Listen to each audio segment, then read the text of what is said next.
श्रीमद्भागवतम प्रथम स्कंद अध्याय 19 श्लोक संख्या 8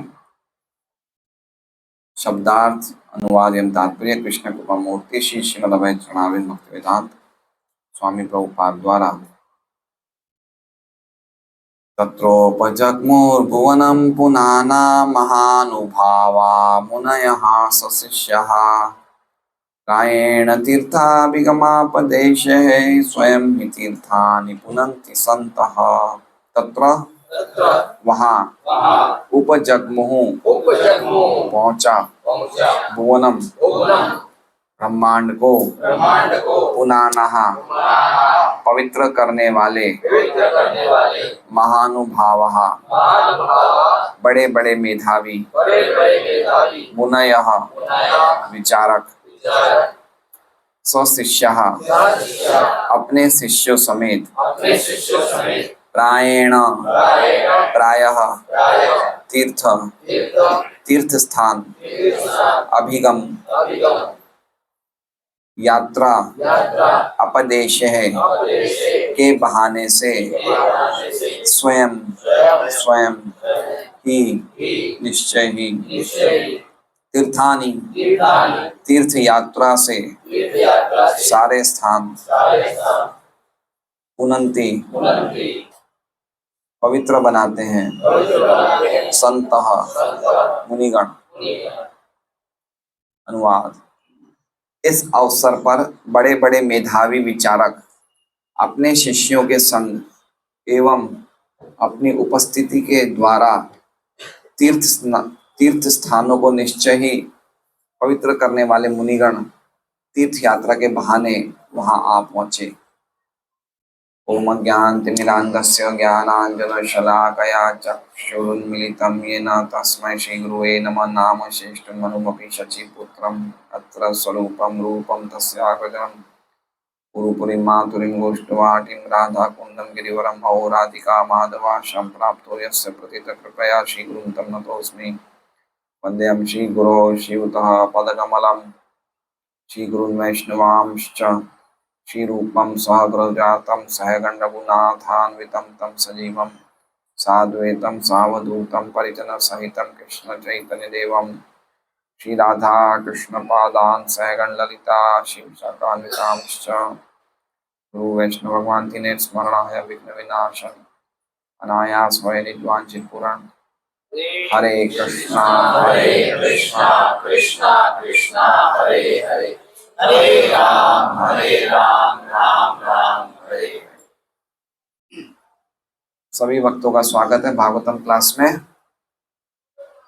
आज एकादशी की माधव तिथि अति पावन दिवस है और आज के दिन हम भागवतम क्लास का श्रवण कर रहे हैं।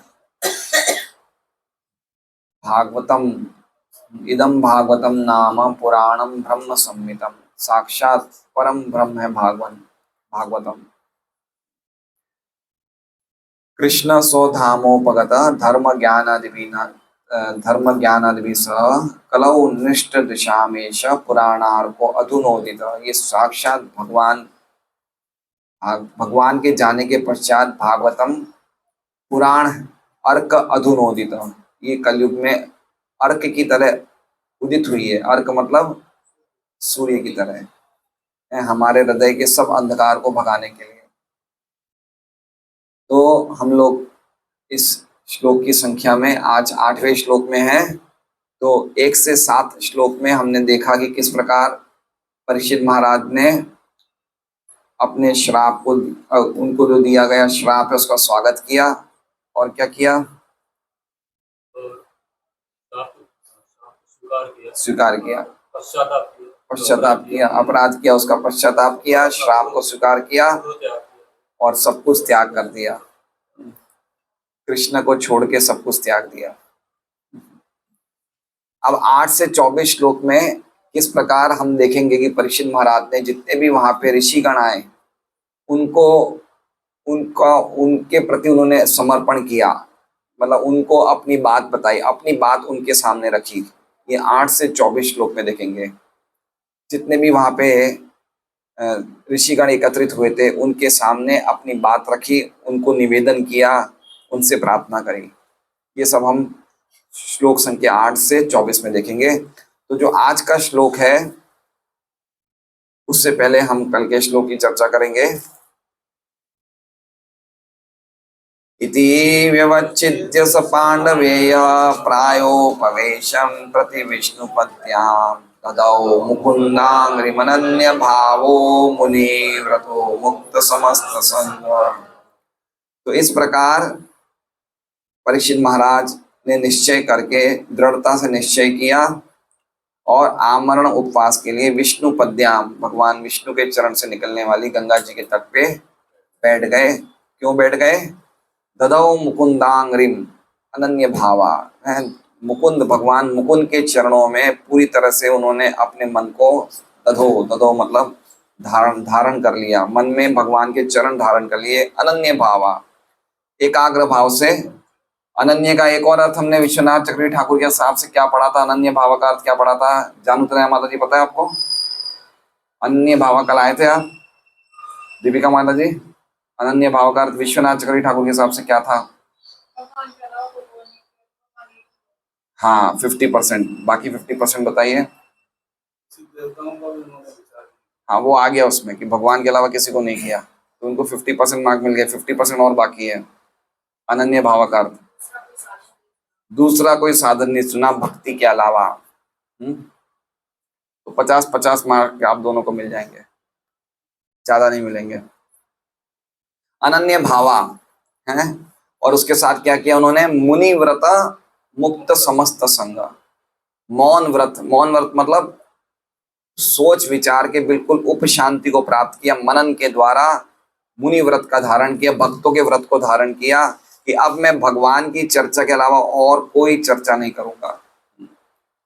उप शांति को प्राप्त किया। प्रभुपाद लिख रहे हैं शांति को प्राप्त किया, मुनि भव, मुनि व्रत मतलब मुनि का व्रत लेके, है ना। एक भक्ति होते हैं जो शांति को प्राप्त होते हैं, बाकी कोई भी व्यक्ति शांति को प्राप्त नहीं होता है। क्यों? क्योंकि भक्त जानते हैं हर एक चीज के भोक्ता कौन है? कृष्ण है ना।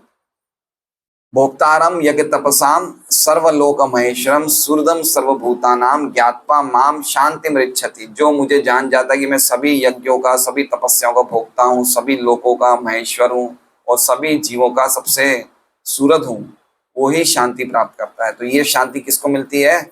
भक्त को मिलती है ना। भुक्ति मुक्ति सिद्धि कामी सकल ही अशांत, कृष्ण भक्त निष्काम अतएव शांत। कृष्ण भक्त निष्काम है। निष्काम मतलब उसके मन में खाली एक ही भावना है, श्री कृष्ण की सेवा, तो इसलिए उसके मन में वास्तव में कोई भावना है ही नहीं। और बाकी जितने भी भुक्ति मुक्ति सिद्धि जो भी हैं, भुक्ति क्या चाहते हैं? दुनिया के भोग चाहते हैं। सिद्धि क्या चाहते हैं? कुछ अष्ट सिद्धियां चाहते हैं। कामी जो हैं वो अपनी काम वासनाओं को पूरा करना चाहते हैं, इसलिए सभी अशांत हैं। लेकिन भगवान के जो भक्त होते हैं वो खाली कृष्ण को प्रसन्न करना चाहते हैं, इसलिए वो शांत है। तो इस प्रकार से मुनि व्रत को लेके मुक्त समस्त संग, सभी प्रकार की आसक्तियों से मुक्त होके बैठ गए गंगा जी के तट पे। निश्चित कर लिया कि अब मुझे भगवान के चरणों के अलावा और कोई चीज का मुझे सेवा में नहीं लगना है, क्योंकि भगवान के चरणों की सेवा ही सबसे बड़ा पुरुषार्थ है। तो जब इन्होंने ऐसा निश्चय किया तो उसके पश्चात क्या हुआ? तो कह रहे हैं तत्रोप जगमूर भुवनम पुनाना। तत्र, तत्र मतलब उसी जगह जहां पे वो बैठे थे, उसी जगह उपजगमु, उपजगमु मतलब आ पहुंचे, आ गए सब। कौन आ गए? मुनयः स्वशिष्यः, मुनिगण आ गए सब, ऋषिगण आ गए। और अकेले नहीं आए, अपने शिष्यों को लेके आए। अकेले नहीं आए। ऐसा नहीं कहा शिष्य को कि तुम आश्रम को संभालो हम जाके आते हैं, नहीं, तुम भी चलो साथ में। मुनयः स्वशिष्या। कैसे थे मुनि? भुवनम पुनाना, पूरे जगत को पवित्र करने वाले मुनि थे, कोई सामान्य मुनि नहीं थे। कैसे थे? ब्रह्मांड को, भुवनम का अर्थ बताया ब्रह्मांड, ब्रह्मांड मतलब यूनिवर्स, पूरे ब्रह्मांड को पवित्र करने वाले ऐसे ऐसे ऋषिगण आए। मुनयः, और क्या बता रहे हैं? महानुभावा। महानुभावा का अर्थ है बड़े अनुभव वाले, बड़े प्रभावशाली थे। सामान्य व्यक्ति भगवान के प्रेमी भक्त थे। महाराज जी राधा गोविंद महाराज कहते हैं कि भगवान के प्रेमी भक्त थे वो सब। मुनय, मुनय मतलब विचारक, मुनि का अर्थ होता है विचारवान। तो ऐसे सब शिष्य के साथ आए, कहाँ पे आए? गंगा जी के तट पर आए, सब एकत्रित हो गए वहां पे। आगे बता रहे हैं प्रायण तीर्थाभिगमापदेशे। प्रायण, ये मुनियों की क्या क्वालिटी है? तो प्रायण मतलब प्रायः देखा जाता है कि इस प्रकार के जो मुनिगण हैं तीर्थाभिगम, तीर्थाभिगम मतलब तीर्थ यात्रा पे जाते हैं। तीर्थ, तीर्थ मतलब तीर्थ यात्रा, अभिगम मतलब यात्रा पे जाते हैं। लेकिन वो क्या है? वो अपदेश है। अपदेश मतलब वो तो खाली एक बहाना है। तीर्थ यात्रा पे ये स्नान करने के हिसाब से नहीं जाते, वो तो खाली बहाना है। क्यों, क्यों बहाना है? क्यों स्नान करने नहीं जाते हैं? तो कह रहे हैं स्वयं ही तीर्थानि पुनन्ति संता। बोले उनको क्या जरूरत है, वो तो स्वयं ही तीर्थों को भी पुनन्ति करते हैं, वो तीर्थों को भी पवित्र करते हैं, तो उनको नहाने की क्या आवश्यकता है ना? जैसे विदुर जी, हम पहले पढ़े होंगे तो आपको याद होगा, विदुर जी सब तीर्थों का दर्शन करके तीर्थों में जाके हस्तिनापुर वापस आते हैं। तो युधिष्ठिर महाराज क्या कहते हैं उन्हें कि आपको तीर्थों में जाने की क्या जरूरत है, आपको क्या आवश्यकता है तीर्थों में जाने की? तो बहुत सुंदर श्लोक है, बहुत फेमस श्लोक है वो। भवद्विता भागवता तीर्थ भूता स्वयं विभो तीर्थी कुर्वन्ति तीर्थानि स्वांत स्थेन गदाभृता। कि आप जैसे भवद्विदा भागवत, आप जैसे जो भागवत हैं, तीर्थ भूता स्वयं प्रभु, आप तो स्वयं तीर्थी हैं, आप मूर्तिमान तीर्थ हैं। आप कैसे? तीर्थी कुर्वन्ति तीर्थानि, क्योंकि आप ही तीर्थी को, तीर्थों को आप तीर्थ बना देते हैं। कैसे बनाते हैं? स्वांत स्थेन गदाभृता, आपके हृदय में साक्षात गदाभृत, गदाभृत मतलब भगवान विष्णु का एक नाम है कि आपके हृदय में स्वयं भगवान हमेशा रहते हैं, इसलिए आप तीर्थों को भी पवित्र कर देते हैं। तो इसका अर्थ क्या हो गया? इसका अर्थ ये हुआ कि सामान्य व्यक्ति भी तीर्थ में जाते हैं और भगवान के शुद्ध भक्त भी तीर्थ में जाते हैं, है ना? लेकिन दोनों के एक्शंस अलग अलग होते हैं। सामान्य व्यक्ति क्यों जाता है तीर्थ में, शांतिलाल जी? हैं? हाँ, पाप धुल जाएंगे। हाँ, सही बात है, बिल्कुल निश्चित बात बताई आपने। सामान्य व्यक्ति क्यों जाते हैं कि हम लोग 900 बिल्ली खा के चूहा, 9 से चूहे खा के बिल्ली हज को चलते हैं। तो चाहते हैं कि भाई जीवन भर इतने पाप करते हैं, चलो एक डुबकी मार लेंगे, सब पापों से हम लोग साफ हो जाएंगे, छूट जाएंगे, सब पाप से उतर जाएंगे। तो सामान्य व्यक्ति की जाने की ये चेतना होती है, ठीक है? तो सामान्य व्यक्ति जब जाते हैं तो तीर्थ पापों से भर जाते हैं, ओवरलोडेड हो जाते हैं। जैसे हमारी एसएमसी की गाड़ी कैसे भर जाती है कचरे से, तो वैसे तीर्थ क्या होते हैं? पापों से भर जाते हैं। फिर जब शुद्ध भक्त जाते हैं, वो किस भावना से जाते हैं? हैं?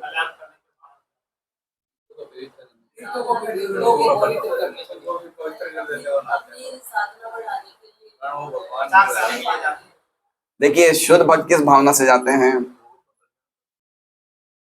उनके मन में ये भावना नहीं होती कि मैं इनको पवित्र करूंगा। अगर उनके मन में भावना आ गई तो इसका मतलब वो शुद्ध भक्त है ही नहीं। वो भी इसी दृष्टि से जाते हैं कि मैं तो बिल्कुल सामान्य व्यक्ति हूँ, गंगा जी में स्नान करके मैं पवित्र हो जाऊंगा। उनकी भावना तो यही होती है, लेकिन वो इतने शुद्ध होते हैं कि उनके जाने से तीर्थ पवित्र हो जाते हैं। लेकिन वो खुद ऐसा नहीं सोचते। समझ रहे हैं बात को?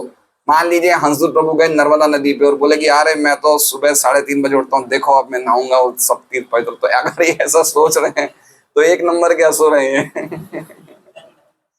शुद्ध भक्त ऐसा नहीं सोचते, लेकिन उनके जाने से ये प्रभाव पड़ता है। वो ऐसा नहीं सोचते, वो तो ये सोचते कि मेरे में तो इतनी भी हिम्मत नहीं है कि मैं एक व्यक्ति को भी पवित्र कर सकूं, तो तीर्थ को पवित्र करने की तो दूर की बात है, मेरे में तो इतनी भी योग्यता नहीं है।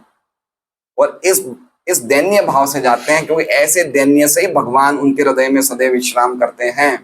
तो इस दैन्यता को लेके जाते हैं, तो अपने आप ही उनकी इस दैन्य भावना से तीर्थ पवित्र हो जाते हैं, है ना? तो इसलिए शुद्ध भक्तों का तीर्थों में जाना और सामान्य व्यक्ति को तीर्थों में जाना, एक व्यक्ति तीर्थों को पापों को इकट्ठा करता है और दूसरा व्यक्ति उन पापों को तीर्थों से हटा देता है। इसलिए ऐसे महान ये जो ऋषिगण थे, ये इतने महान थे कि वो जगत को पावन करने वाले थे, और तो तीर्थों में जाने का तो उनका खाली बहाना था। सचमुच तो ऐसे व्यक्ति तीर्थों को भी पवित्र कर देते हैं। तो ये अर्थ है। तो ये लोग क्यों आए यहाँ पे, तीर्थों को पवित्र करने आए? दिखता ऐसा है, प्रायण तीर्थ भी गमापदेश, ऐसा प्रायण दिखता है कि भाई ये बड़े बड़े ऋषिगण भी तीर्थों में आ रहे हैं, लेकिन ये तो एक खाली बहाना है, क्योंकि ये स्वयं तीर्थों में आने की जरूरत क्या है? तो तीर्थों को भी स्वयं ही तीर्थानी, स्वयं मतलब खुद ही, मतलब निश्चय ही, तीर्थानी मतलब तीर्थ यात्राओं को पुनंती पवित्र करते हैं संत। ऐसे संत जन तो तीर्थ यात्रा को भी पवित्र करते हैं। तो ये श्लोक का अर्थ है। श्रीधर स्वामी क्या बता रहे हैं हम देखते हैं। तत्र तदा तद्दर्शनार्थम, तत्र मतलब उस जगह, किस जगह? जहां पे परीक्षित जी बैठे थे। तदा मतलब उस समय, तद्दर्शनार्थम मतलब तद मतलब परीक्षित महाराज, और दर्शनार्थम मतलब जितने भी ऋषिगण आए थे तीर्थ यात्रा में नहीं आए थे। क्यों आए थे? परीक्षित महाराज के दर्शन करने आए थे। तद दर्शनार्थम मुनय उपागता, ये जितने भी मुनि एकत्रित हुए, ये परीक्षित महाराज के दर्शन के लिए उपस्थित हुए। न तो तीर्थ स्नानार्थम, बिल्कुल ये सही बात है कि वो तीर्थों में स्नान करने के लिए नहीं आए थे, वो परीक्षित महाराज के दर्शन करने के लिए आए थे। क्यों नहीं आए थे तीर्थों में स्नान करने के लिए? कृतवार्तत्वात्, उनके तो सभी प्रयोजन अपने आप ही सिद्ध हो चुके हैं, वो कृतार्थ हो चुके हैं। कृतार्थ मतलब समझ है? कृतार्थ हम सुनते हैं एक शब्द कृतार्थ, हम तो कृतार्थ हो गए। कृत मतलब कृतार्थ मतलब कृत मतलब पूरे हो गए, और अर्थ मतलब हमारे जितने भी उद्देश्य थे जीवन के प्रयोजन वो पूरे हो गए। तो ये सब ऋषि मुनि तो सब कृतार्थ थे, इनको वापस स्नान करने की आवश्यकता नहीं थी। तो करने क्या गए थे? वहां पे परीक्षित महाराज के दर्शन करने गए थे। आगे बता रहे हैं, ननु तादृशानामपि तीर्थ यात्रा दर्श्यते तत्रः प्रायणेति तीर्थ यात्रा व्याजे है। ऐसे शक करने में आता है कि ऐसे लोगों को भी तीर्थ यात्रा में जाते हुए हम देखते हैं, इसलिए कह रहे हैं प्रायणइति मतलब ये तीर्थ यात्रा में तो जाने का बहाना है, क्योंकि खुद ही ये तीर्थों को पावन करते हैं। अब विश्वनाथ चक्रवर्ती ठाकुर की हम टीका पढ़ते हैं।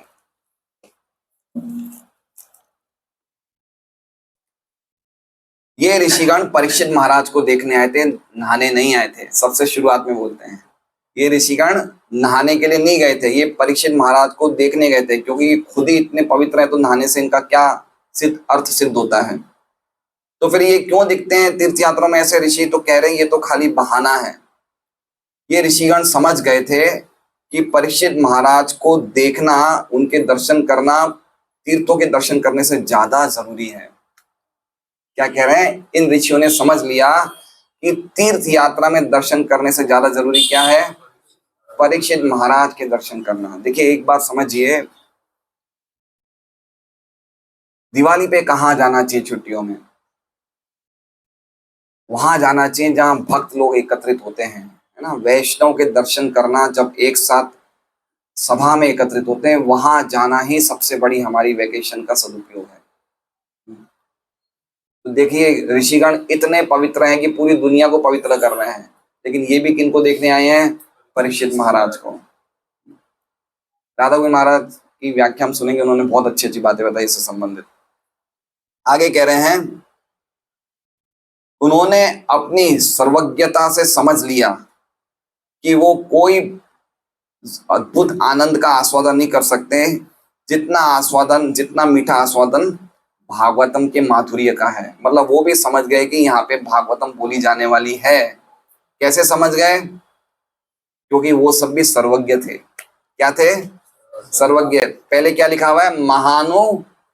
महानुभाव मतलब उनका प्रभाव बहुत अद्भुत था। तो वो भी त्रिकालज्ञ थे, वो भी समझ गए कि यहाँ पे भागवत बोली जाने वाली है। और उन्होंने देख लिया कि भागवत के आनंद से बढ़कर और कोई आनंद नहीं है, तो वो आनंद चखने के लिए, भागवत के आनंद को चखने के लिए जो रोज हम 1 घंटा चखते हैं, उसको चखने के लिए ब्रह्मांड के अलग अलग कोनों से वो एकत्रित हो गए वहां पे। अब हम भागवत सुनेंगे। ये परीक्षित महाराज की टीका है। अब परम पूज्य राधा गोविंद महाराज की हम टीका देखते हैं, क्या लिखते हैं वो लिखते हैं कि जब परीक्षित महाराज ने निश्चय किया, उसी समय बड़े बड़े ऋषिगण आ गए। ये आए कैसे? आए कैसे?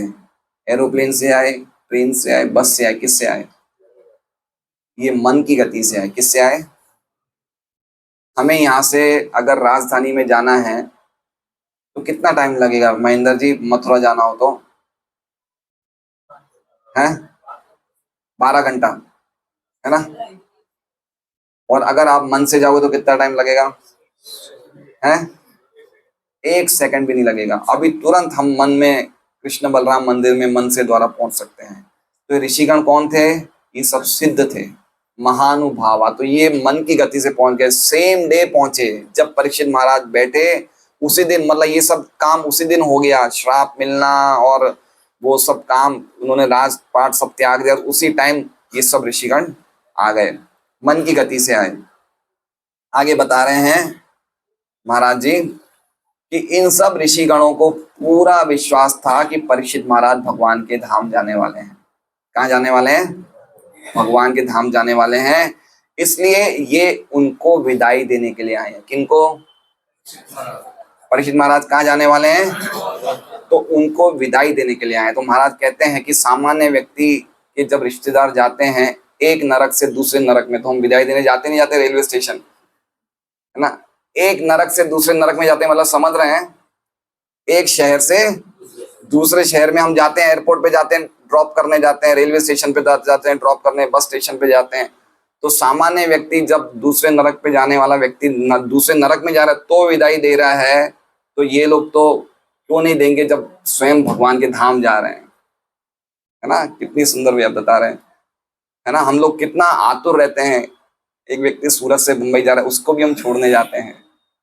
तो ये तो भाई भौतिक जगत से भगवान के धाम जा रहे, तो इनको छोड़ने क्यों नहीं जाएंगे, इनकी विदाई देने क्यों नहीं जाएंगे? इसलिए ये सब लोग एकत्रित हो गए हैं। क्यों एकत्रित हुए? तो कह रहे हैं ये भी देखना चाहते थे कि परीक्षित महाराज कैसे प्रयाण कर रहे हैं। क्या देखना चाहते थे? कि परीक्षित महाराज के उस टाइम क्या प्रयाण में। देखिए एक बात समझिए, व्यक्ति का जन्म जो होता है वो तो हो जाता है, लेकिन असली चीज उसकी क्या होती है? प्रयाण होती है ना? अभी आज की तारीख में क्या हो गया, हमने बर्थडे को बहुत स्पेशल बना दिया है। आज नरेंद्र मोदी का 75वां जन्म दिवस है, पूरे देश में हल्ला हो रहा है, जन्म दिवस, है ना? जन्म डे को हम, बर्थडे को बहुत विशेष मानते हैं, लेकिन मृत्यु पे हम लोग क्या करते हैं? वेंटिलेटर पे छोड़ देते हैं, है ना? मृत्यु की कोई कीमत नहीं है, लेकिन हमारी वैदिक परंपरा में असली कीमत किसकी थी? मृत्यु की थी। मृत्यु के बाद क्या फायदा? आप डेड बॉडी को सजा रहे हो, ढोल नगाड़े बजा रहे हो, उससे क्या फायदा? जब तक आत्मा शरीर में तब तक ही जो करना है कर लो, उसके बाद तो निकल गई, तो फिर क्या मतलब? तो कह रहे हैं महाराज जी कि उन्होंने, देखिए भाग गीता में पूरा एक अध्याय मृत्यु पे है। कौन सा अध्याय नंबर है कबीर प्रभु मृत्यु पे? है 8वां, है ना? पूरा अध्याय मृत्यु पे है। शुरू से ही अर्जुन पूछते हैं कि जो आत्मसंयमी व्यक्ति है वो आपका ध्यान करेंगे तो उसको क्या गति, शुरू से ही शुरू हो जाता है। अंत काले च मामे, वह फिर भगवान शुरू कर देते हैं। तो कितना जरूरी है, बड़े बड़े महाराज, बड़े बड़े ऋषि, बड़े बड़े भक्त यही देखते हैं कि मेरी मृत्यु कैसे होगी, है ना? उनका सबसे टेस्टिंग टाइम क्या है? मृत्यु। बंगाली में कहावत है, भजन के लिए, साधन के लिए सब कुछ मृत्यु के टाइम पे टेस्टिंग होगा। आपने जो जीवन भर भजन किया है, जो साधन किया, उसकी सबकी टेस्टिंग कब होगी? मृत्यु के टाइम पे। और एक बहुत सुंदर प्रार्थना है जो प्रभुपाद हमेशा गाते थे, जो राजा कुलशेखर ने गाई है, जो आलवर थे, आलवर राजा कुलशेखर। कृष्ण त्वदीय पद पंकज पंजरांतम अद्येव मे विशतु मांस राजहंस प्राण प्रयाण समय कफवात पित्ते कंठावरोधन विधव स्मरणम कुतस्ते। क्या कह रहे हैं? कृष्ण त्वदीय पद पंकज पंजरांतम अद्येव में विशतु मानस राजहंस। बोले जो मेरा मन रूपी राजहंस है इस समय तो आपके चरणों में बड़ा आनंद ले रहा है, लेकिन प्राण प्रयाण समय कफवात पित्ते, लेकिन प्राण जब जाने के टाइम पे मेरा कंठ कफ वात और पित्त से जब अटक जाएगा तब मैं आपका स्मरण कैसे करूंगा, इसलिए अभी मैं चला जाऊं तो अच्छा है। मृत्यु से भले भले लोग कांप जाते हैं। तो ये सब क्यों आए ऋषिगण? ये परीक्षित महाराज का प्रयाण देखने आए हैं और ये जानते थे कि जब परीक्षित महाराज प्रयाण करने वाले हैं तो वहां पे भगवान की कथाएं होगी, इसलिए वो प्रयाण देखने आए। अब महाराज एक बहुत अच्छी बात बता रहे हैं यहाँ पे कि परीक्षित महाराज ने अपने जीवन में बड़े अभिनय होते हुए देखे। अभिनय मतलब ड्रामास, है ना, पहले वैदिक परंपरा में ड्रामा होते थे। तो परीक्षित महाराज वो अभिनय में क्या देखते थे कि उनके ही अभिनय बताए जाते थे कि कैसे भगवान कृष्ण ने परीक्षित महाराज को गर्भ में बचाया, कैसे उन्होंने पांडवों की रक्षा करी। तो ये सब देख के जो अभिनय करते थे, जो वो ड्रामा करते थे, उनको देख के परीक्षित महाराज की भगवान में और ज्यादा भक्ति बढ़ जाती थी कि देखो भगवान ने हमारे लिए क्या नहीं किया, है ना। अभी हमारे लिए कुछ ऐसा काम हो जाएगा जो हम चाहते हैं और वो हो जाएगा तो हम भगवान के लिए हमारे में कृतज्ञता की भावना आएगी नहीं आएगी। तो परीक्षित महाराज और ज्यादा भक्ति से और ज्यादा बढ़ जाते थे कि देखो कृष्ण ने हमारे परिवार के लिए क्या नहीं किया। और जो वो अभिनय करते थे, जो ड्रामा करते थे, उनको सोना चांदी के गहने, गले के हार सब ऐसे ही लुटा देते कि लो लो लो कृष्ण के बारे में बोल रहे हो। तो ये सब ये ऋषिगण जानते थे कि ऐसा परीक्षित अब प्राण छोड़ रहा है तो क्या बड़ा उत्सव करेगा, क्या महोत्सव करेगा। तो चलो देखने चलते हैं, परीक्षित महाराज के प्रयाण देखने चलते हैं, परीक्षित महाराज के दर्शन करने चलते हैं। स्नान तो कर ही लेंगे, क्या कह रहे हैं, तीर्थ में जाएं स्नान तो कर लेंगे भाई, लेकिन असली उद्देश्य क्या है कि परीक्षित के दर्शन हो। परीक्षित भगवान के धाम जा रहा है। परीक्षित महाराज की देखिए क्या रेपुटेशन थी, है ना। रामानंद राय से पूछते हैं चैतन्य महाप्रभु की दुनिया में सबसे बड़ी रेपुटेशन किसकी है, तो रामानंद राय ने क्या जवाब दिया कि सबसे बड़ी रेपुटेशन आज की तारीख में अमित शाह और नरेंद्र मोदी की है। क्या जवाब दिया हमारा राम जी? भगवान के भक्तों की सबसे बड़ी कीर्ति है, उनकी कीर्ति कभी खत्म नहीं होती, बढ़ती जाती है। तो परीक्षित महाराज के ऐसे दर्शन करने हुए। फिर महाराज कहते हैं आगे कि प्रायः ऐसा कहा जाता है हमारे समाज में कि जब कोई सर्वश्रेष्ठ वैष्णव प्राण छोड़ने जाता है या छोड़ने वाला होता है तो साधु महात्माओं को देखने जरूर जाते हैं। एक सिस्टम होता है कि जब कोई बहुत बड़े वैष्णव प्राण छोड़ते हैं तो साधु महात्मा ऋषिगण उनको देखने जरूर जाते हैं। और एक बात ये भी है कि हम लोग सामान्य व्यक्ति भी जब प्राण छोड़ने जाए तो हमें अवश्य जाके संकीर्तन करना चाहिए, है ना। प्रयास करना चाहिए हम संकीर्तन करें, मृत्यु के टाइम पे उन्हें भगवान का स्मरण कराएं, ये सबसे बड़ी सेवा है। आगे बता रहे हैं कि महानुभाव का अर्थ है कि ये जितने भी ऋषिगण थे ये सब भगवान के प्रेमी थे और संपूर्ण विश्व को पवित्र करने वाले थे। आगे ये बता रहे कि ये सब शिष्यों के साथ आए, ये कलियुगी मुनि जैसे नहीं थे कि अकेले आए, किनके साथ आए? शिष्यों के साथ आए। क्यों शिष्यों के साथ आए? तो उन्हें पता था कि ये बहुत बड़ा उत्सव होने वाला है ना।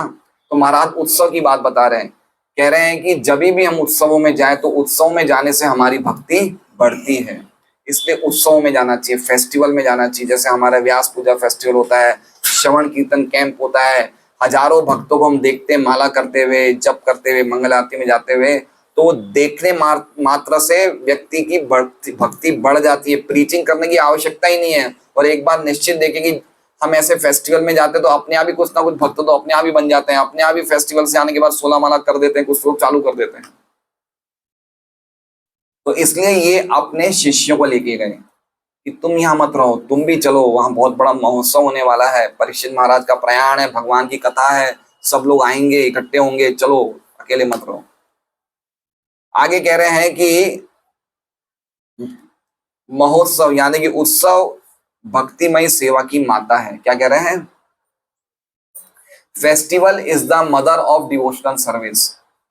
इसलिए भक्तों के जीवन में उत्सवों की बहुत बड़ी इंपॉर्टेंस है। इसलिए भक्तों को उत्सव की बहुत कीमत करनी चाहिए। उत्सवों में बड़े खुश होने चाहिए। जन्माष्टमी हो गया, गौर पूर्णिमा हो गया, और सबसे बड़ा उत्सव है हम लोग साथ में मिलते हैं और हरि संकीर्तन करते हैं। हरे कृष्णा कृष्णा कृष्णा हरे हरे, हरे राम राम राम हरे हरे।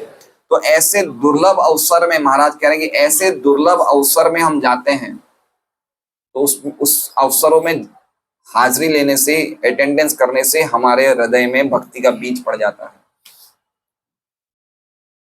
इसलिए हम लोग यात्राओं में जाते हैं, उसका मुख्य उद्देश्य क्या है कि भगवान से प्रेम हो, भक्तों से मैत्री हो, भगवान के बारे में सुने।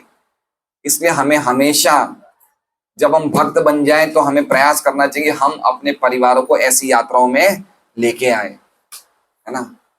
हम अकेले कहीं जाएंगे, मैंने कितनी बार, हम लोग शुरू में आए थे तो हम अकेले जाते थे, 3-4 जने हम परिवार के साथ, लेकिन हमने देखा कि अकेले जाने में यात्रा में और भक्तों के साथ जाने में यात्रा में बड़ा अंतर है ना। और पर्टिकुलरली जिस यात्रा में बड़े बड़े वैष्णव आते हैं, महाराज और के सानिध्य में इतने सब भक्त आते हैं, उन यात्रा में परिवार के लोगों को, अगर हम परिवार के लोगों को भक्ति में लाना चाहते हैं तो ऐसी यात्रा में जरूर ले जाना चाहिए। उससे बहुत प्रभाव पड़ता है हृदय में, वो चीजें भूल नहीं पाते हैं। तो ये कह रहे हैं आगे कि ऐसी यात्राओं में अगर कोई नास्तिक भी जाता है, महाराज कह रहे हैं अगर कोई नास्तिक भी जाता है तो वो भी मान जाएगा कि भगवान सत्य है और उनको प्रेम करने वाले इतने सारे लोग हैं, तो नास्तिक के मन में भी ये विचार आ जाएंगे। इसलिए ऐसे उत्सवों में जरूर जाना चाहिए। जहां भी वैष्णव का समाज जुटता है वहां जाना चाहिए। संख्या देख के लोग अपने आप वैष्णव बन जाते हैं, महाराज कह रहे हैं। क्या कह रहे हैं?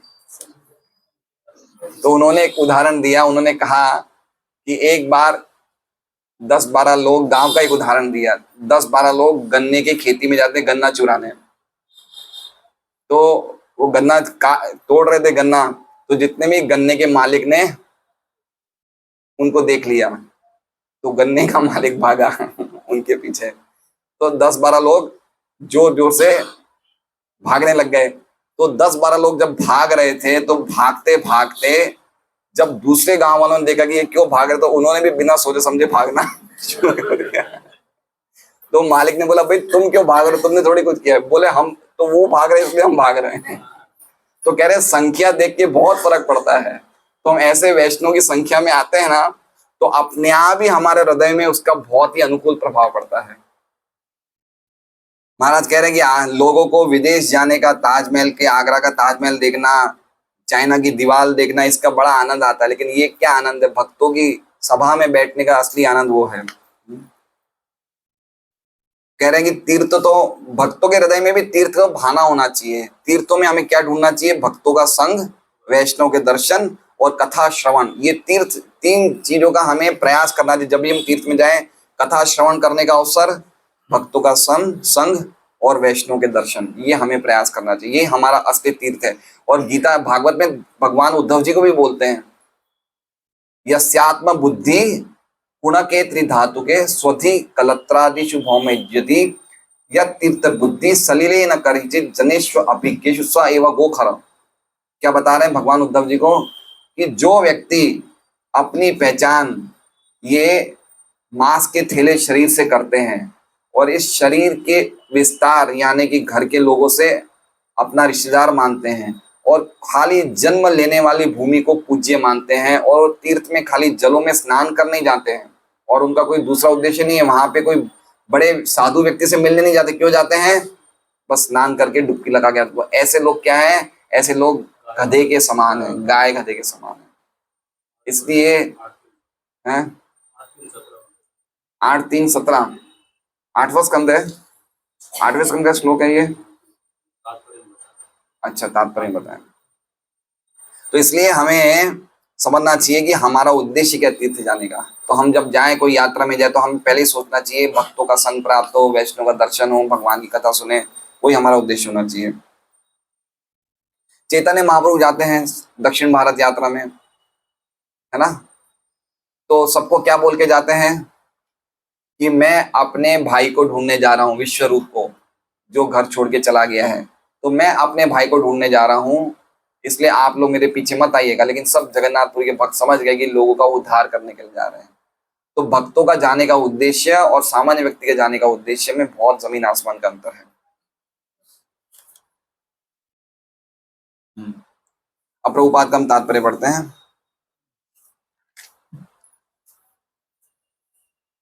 तो हमने अभी आज देखा कि कितने बड़े बड़े मुनिगण आए थे परीक्षित महाराज को दर्शन करने।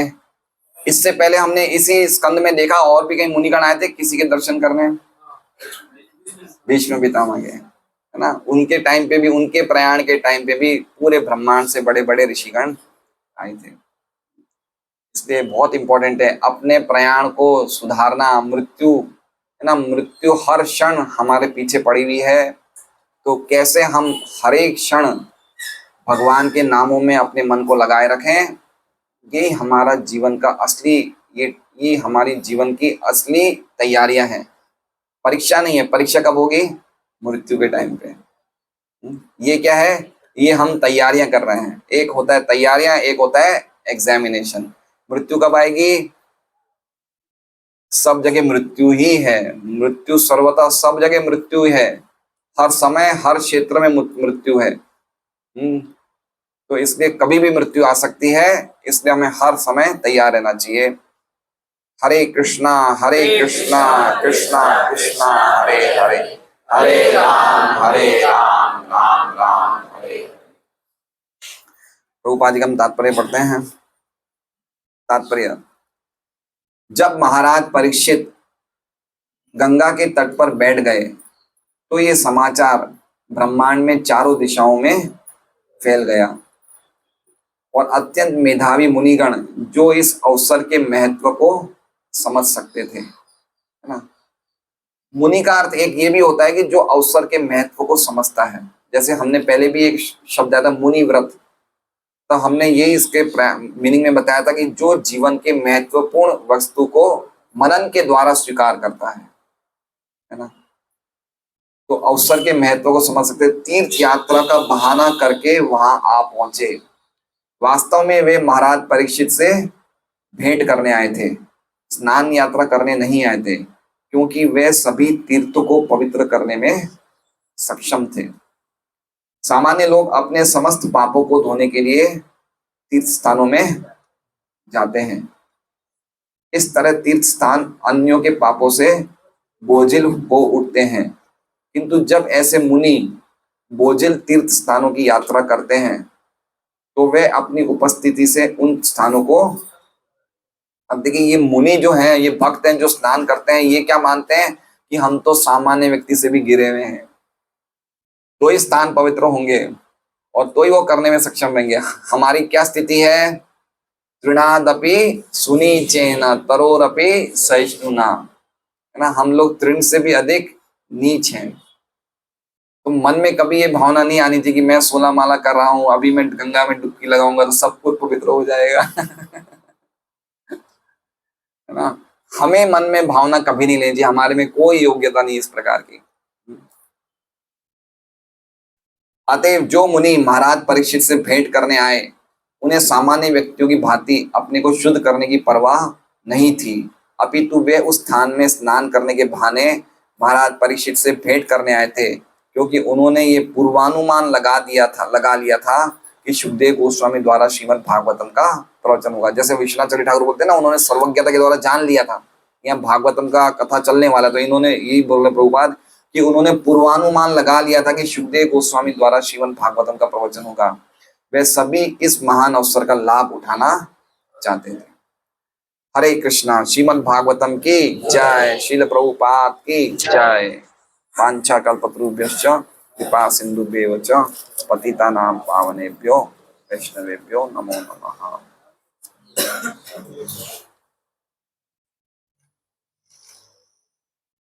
आज का प्रसाद बोलिए।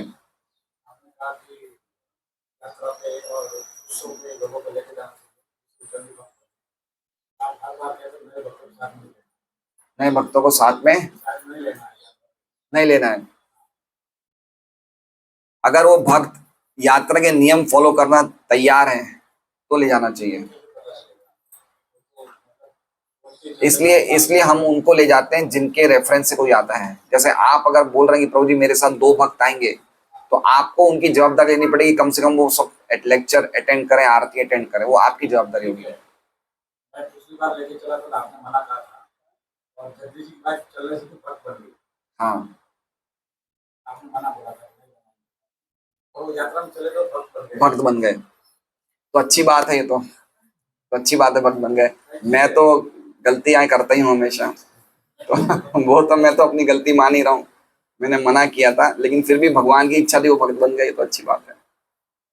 लेकिन ज्यादातर हम लेके जाते हैं तो हम कुछ नियम रखते हैं कि भाई तीर्थ यात्रा में जाना है तो धोती कुर्ता, हाँ, धोती कुर्ता पहनना है, आरती अटेंड करना है, दाढ़ी वाड़ी मूछ वूछ नहीं रखना है। तो अब आप, कल से आपको मैंने बोला है साल में 24 भक्त बनाने हैं, साल में 2 तो आप लिख लीजिए। एक तो ये क्या नाम है आपने किनका, जगदीश जी की वाइफ का नाम लिख लीजिए, एक मांगीलाल। 24 भक्त बनाने हैं, हर भक्त को 24 भक्त साल में बनाने हैं। तो आपने ऑलरेडी 1 महीने का कोटा आपका हो गया है, हैं? एक और आज बनाएंगे भक्त, बहुत अच्छा है, बनाइए, बहुत अच्छी बात है। आज का प्रसाद केशव रुचि माता जी की तरफ से है, एकादशी पे उनकी तरफ से प्रसाद है। उनके परिवार के लिए, उनके सब घर के लिए, लोगों के लिए हम लोग महामंत्र का उच्चारण करेंगे। हरे कृष्णा कृष्णा कृष्णा हरे हरे, हरे राम राम राम हरे। आज शाम को 3 से 6 वहां महेश्वरी वन में कथा है। शीश कृष्ण प्रभु आ रहे हैं, बहुत अच्छी कथा बोलते हैं, तो हो सके तो आप लोग अवश्य आइए।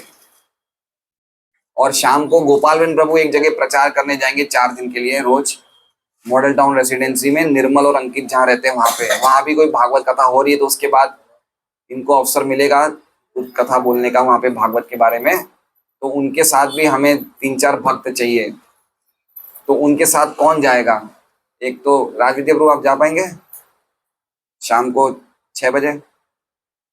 राजविद्या प्रभु चले जाएंगे। और 1-2 भक्तों को मॉडल टाउन रेसिडेंसी में जाना है, तो मैं बता सकता हूँ कौन कौन जाएंगे, मैं वो बता दूंगा गोपाल प्रभु आपको। राजविद्या प्रभु तो चलेंगे।